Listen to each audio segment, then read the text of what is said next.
Abhay Charan merit hand বা মেধার খোঁজে এই স্কলারশিপের রিলেটেড বেশ কতগুলো ভিডিও করেছি। সো একটাতে দেখানো হয়েছে যে পরীক্ষার সেন্টার কোথায় কোথায়, আর একটাতে দেখানো হয়েছে যে কত স্কলারশিপ পেতে পারে, আরেকটাতে দেখানো হয়েছে যে তার সিলেবাস কেমন হবে, এবং আজকের যে আলোচ্য বিষয় সেটা হলো যে তার নমুনা প্রশ্ন কেমন হবে। তো ক্লাস 9-এ যারা যারা মেধা আছে যদি সে দিতে পারো, তো এর আগেও বলেছি 500 থেকে 1000 থেকে তুমি প্রায় 3 বছর ধরে প্রায় সর্বোচ্চ 48,000 টাকা পর্যন্ত পুরস্কার পেতে পারো। সো এর সিলেবাস তো অলরেডি আলোচনা করা হয়েছে, সো এই চ্যানেলের মধ্যে তোমরা দেখে নিতে পারো। এবং আজকের আলোচ্য বিষয় হচ্ছে সেটা হলো নমুনা প্রশ্ন। আজকে নমুনা প্রশ্ন আলোচনা করা হবে, কোন কোন সিলেবাসের ভিত্তিতে কেমন কেমন প্রশ্ন হবে এই ডিটেলসে আলোচনা করা হবে। তো ভিডিওটি শুরু থেকে শেষ অবধি দেখো, এবং শুধুমাত্র ক্লাস 9 না, ক্লাস 8, ক্লাস 9, ক্লাস 10 প্রত্যেকটা শ্রেণীর জন্য আলাদা আলাদা স্কলারশিপের ব্যবস্থা আছে। এটি শুধুমাত্র যে পশ্চিমবঙ্গ মধ্যশিক্ষা পর্ষদের দ্বারা না, এটা সম্পূর্ণ আলাদাভাবে বেসরকারি মারফত, অর্থাৎ ছায়া প্রকাশনী বা পারুল প্রকাশনী এই ধরনের প্রকাশনীর তরফ থেকে দেওয়া হয়। তো প্রচুর ভালো মানুষ তারা এই উদ্যোগটি নিয়ে থাকেন। তো যদি তোমার মেধা থাকে তো সেক্ষেত্রে তুমি সর্বোচ্চ 48,000 টাকা এবং এরকমই যদি আরও স্কলারশিপ দাও সেক্ষেত্রে প্রতি বছর অন্তত 1 লক্ষ টাকা পর্যন্ত স্কলারশিপ পেতে পারো। সো চলো আজকের এই নমুনা প্রশ্নগুলো দেখে নাও। যদি ভিডিওটি ভালো লেগে থাকে অবশ্যই তোমার বন্ধু সার্কেলের মধ্যে একটা শেয়ার করো, যারা যারা দিতে চাই, যারা অজানা আছে যাদের কাছে তাদেরকে একটু জানিয়ে দাও। বা আপনারা যারা দেখছেন তারা ভিডিওটি শেয়ার করে যারা গ্রাম বাংলার যারা অজানা জানে না তাদেরকে এটি একটু শেয়ার করে দিন, কারণ আমরা এই সুযোগ পাইনি, জানতাম না।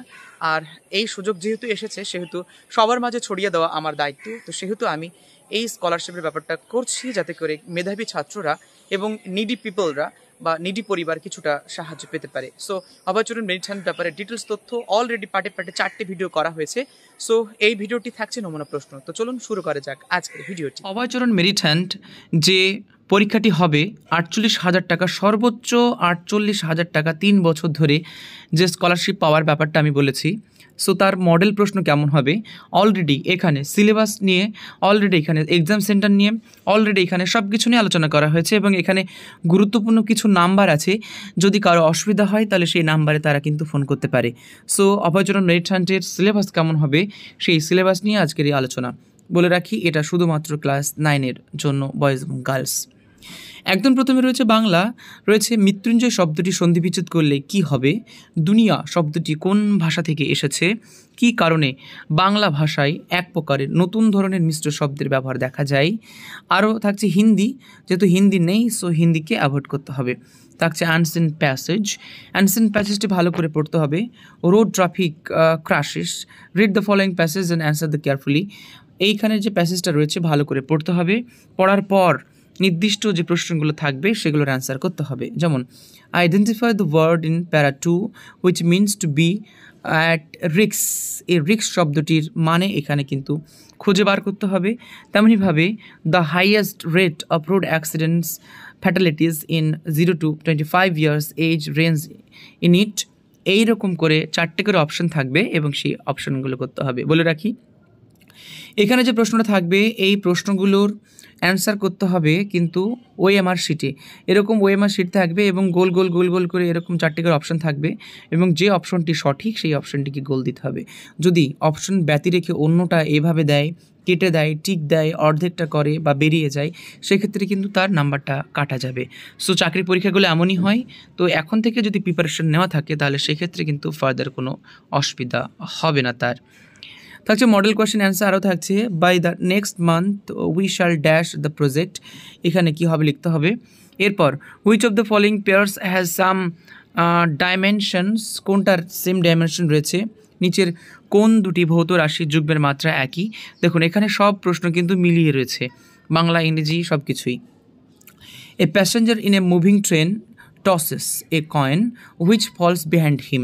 It means that motion of the train is, এখানে কোনটা, accelerated, uniform, retarded, along circular track. So এইখানে বাংলা ইংরেজির পরপর থাকবে এমনটা না, এখানে ছড়িয়ে ছিটিয়ে থাকবে, তাই সেইভাবে কিন্তু অ্যান্সার দিতে হবে। একটি চলমান ট্রেনের একজন যাত্রী একটি কয়েন ছুড়ল, ও সরি, একটু ভুল হয়েছে বলতে, বাংলা এবং ইংরেজি দুটি প্রশ্ন থাকবে এবং এই যে প্রশ্নটা আছে এই প্রশ্নটা দুরকম ভাষাতে হয়, একটা বাংলা, একটা হচ্ছে ইংরেজি। সো যদি কেউ বাংলাতে দিতে চায় তো বাংলাতে দেবে, যদি ইংরেজি দিতে চায় ইংরেজিতে দেবে, একই প্রশ্ন, এটা জাস্ট ট্রান্সলেশন করা আছে। সো এইখানে দেখতে পাওয়া যাচ্ছে পারমাণবিকতা বা অ্যাটমিসিটি শব্দটি পরমাণু হলে কি হবে, ভৌত অবস্থায় পরিবর্তন হয় শুধুমাত্র তখনই যখন, আর অ্যান্সারটা কী হবে। এবং 13 নম্বরে থাকছে আরও প্রশ্ন। So model answer, question answer যেগুলো থাকছে, যদি এক্স এবং ওয়াই উভয়ে A X plus B Y plus C সমান 0 হয়, সমীকরণের ধনাত্মক সমাধান হবে, তবে তারা সবসময় থাকবে গ্রাফের কোন দিকে। সো এটা করতে হবে।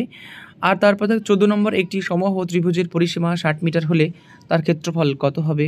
15 নম্বর থাকছে দুটি সমান্তরাল বাহু কখনো পরস্পরকে ছেদ করে না, এই ধারণাটি আসলেই স্বতঃসিদ্ধ, একটি সংজ্ঞা, একটি প্রমাণ, একটি প্রকল্প, কোনটা হবে। 16 নম্বর প্রশ্ন থাকবে ভুল বাক্যটি চিহ্নিত করো, এখানে কোনটা হবে ভুল বাক্য। সো এরকম করে অনেকগুলো প্রশ্ন থাকছে, এখন আমি স্ক্রোল করে করে যাচ্ছি। সো তোমরা নিজেদের মতো করে পড়ে নিও। ভারতের যে স্থানের উপর দিয়ে কর্কট ক্রান্তি রেখা যায়নি সেটা কোন রাজ্য। আরও থাকছে মডেল অ্যান্সার প্রশ্ন, এখানে যেগুলো থাকছে সেটা এরকম model question answer. How many states of union territories does India have, ভারতবর্ষে মোট কতগুলো কেন্দ্রশাসিত অঞ্চল রয়েছে। কোন অক্ষাংশ ভারতের মূল ভূখণ্ডের সবচেয়ে দক্ষিণতম বিন্দু। থাকছে ভারতের সংবিধান সংগৃহীত হয় প্রণীত হয় কত সালে। থাকছে খসড়া কমিটির সভাপতি কে ছিলেন, ইত্যাদি ইত্যাদি।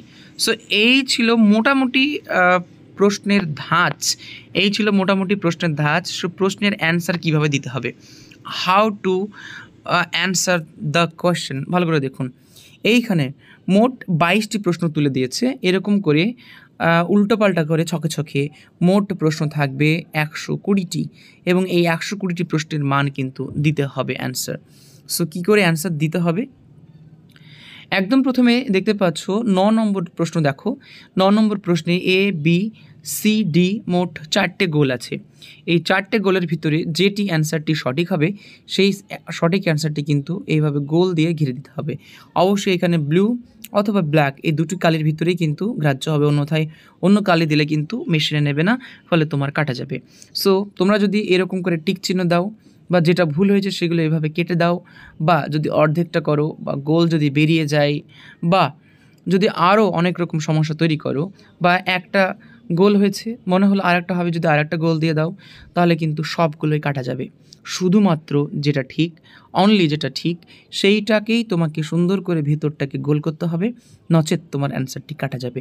সো এই ছিল মেরিট্যান্ট, অভয়চরণ মেরিট্যান্ট মেধার খোঁজের টোটাল একটা বিষয়, অ্যাডভাইসরির যে বোর্ডগুলো রয়েছে সেটা। সো অভয়চরণ মেরিট্যান্ট এক্সামিনেশনের যে মডেল অ্যান্সার কেমন হতে পারে সেটা আপনাদের সম্মুখে তুলে ধরা হলো, বা তোমাদের সম্মুখে তুলে ধরা হলো। তোমরা ভালো করে প্রিপারেশন নাও এবং মেধার ভিত্তিতে তোমরা স্কলারশিপটি গ্রহণ করো। তোমরা এই স্কলারশিপটি গ্রহণ করলে তোমাদের মনোবল আরও বেড়ে যাবে। তাই ভালো করে ক্লাস 9-এ যারা পড়ছো তারা এই পরীক্ষাটি দাও, এবং আমাদের মুর্শিদাবাদে বহরমপুরে এই পরীক্ষাটি হবে। সেই পরীক্ষাটি দিয়ে 15 তারিখে পরীক্ষাটি হবে। সো হিউজ একটা সময় পাচ্ছ এবং প্রিপারেশন সঠিকভাবে নাও, তাহলে দেখবে মনোবল আরও বেড়ে যাবে, ফার্দার চাকরির পরীক্ষায় কোনো অসুবিধা হবে না। সো এই ছিল আজকের ভিডিও। অভয়চরণ মেরিট্যান্ট নিয়ে আমি অনেক কথা বলেছি, অনেক ভিডিও আপলোড করা আছে। সো এরপরে ফার্দার কোনো রকম কোয়ারি যদি থেকে থাকে সো আমাকে ফোন করতে পারো, বা হাফিজ ডায়েরি ইউটিউব চ্যানেলে কমেন্ট করতে পারো, বা এখানে অনেকগুলো নাম্বার দেওয়া আছে, সেই নাম্বারগুলোতে কোনো একটাতে কল করে জেনে নিতে পারো। সো আজকের ভিডিও এই পর্যন্তই। ভালো লাগলে অবশ্যই লাইক কমেন্ট করো এবং তোমার বন্ধুদের মধ্যে এটাকে ছড়িয়ে দাও, যাতে করে তারাও এই সুযোগটি গ্রহণ করতে পারে। ঠিক আছে, আজকের মতো সমাপ্ত হলো।